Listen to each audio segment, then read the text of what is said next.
अब data manipulation भाषा के उपयोग देखते हैं। तो जैसा कि आपने समझा होगा, डेटा डेफिनेशन लैंग्वेज जो होती है, डीडीएल, वो बताती है कि काम को कैसे क्या करना है वगैरह वगैरह। उसका असली काम डेटाबेस के साथ जो रोजमर्रा का काम है, वो काम तो डीएमएल करती है। मतलब क्या? जैसे कुछ लिखना है या कुछ पढ़ना है, ये सारे, या उसको बदलना है, ये सारा काम तो डीएमएल की ही जिम्मेदारी होती है।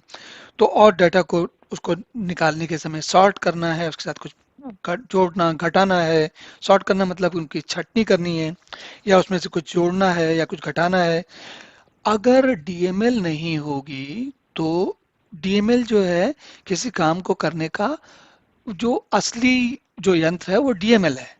डेटाबेस के साथ जो हम काम करते हैं, जो वाकई, देखिए, डेटाबेस, अब आप सोच के देखिए, गोदाम है, डेटाबेस क्या है? गोदाम है।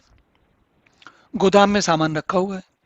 अगर जो अगर आपने बता दिया कि भाई, अगर 50 किलो से ऊपर का सामान लेके जाना है तो दो लोग लेके आएंगे।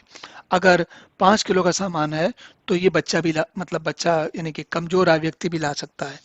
या फिर कोई अगर उत्तर के दरवाजे से ये सामान लाना है, दक्षिण के दरवाजे से ये सामान लाना है, इस तरीके की से, तो ये सारी जो नियम है वो डीडीएल ने बना दिए।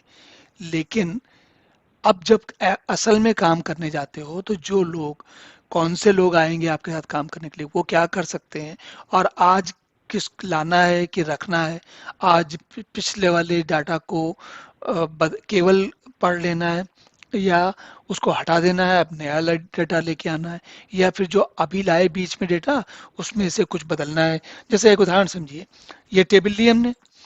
अब ये स्थिति हो सकती है कि हमें सारी ये डिलीट कर देनी हो, हमें नई टेबल बनानी हो, सारा नया डेटा लाना हो। या फिर ये हो सकता है कि ये एक किसी का लेखक का नाम बदलना है केवल, और कुछ नहीं करना है। या किसी में जो ये प्राइस लिखा है वो बदलना है, तो और कुछ नहीं करना है। तो ये जो असल में करने वाले रोज के काम होते हैं, जिनके कारण जब डेटा के बेस के साथ कुछ इंटरेक्शन की जाती है, कुछ काम किया जाता है, तो उसका जो है सारी जिम्मेदारी डीएमएल की होती है। डीएमएल वही हिस्सा होता है। तो इसलिए डीएमएल लगभग ये समझ लिए कि काफी महत्वपूर्ण है। और महत्वपूर्ण इसके आगे वाला भी है, तो डीडीएल ने जिसने बताया वो भी बताया, पर डीएमएल की आप आवश्यकता समझ सकते हैं, क्योंकि वो जो है रियल वर्क हॉर्स है, मतलब जिसके कारण सारा काम चल रहा है। तो ये हुई बात डेटा मैनिपुलेशन के उपयोग के बारे में। अब अगला प्रश्न देखते हैं।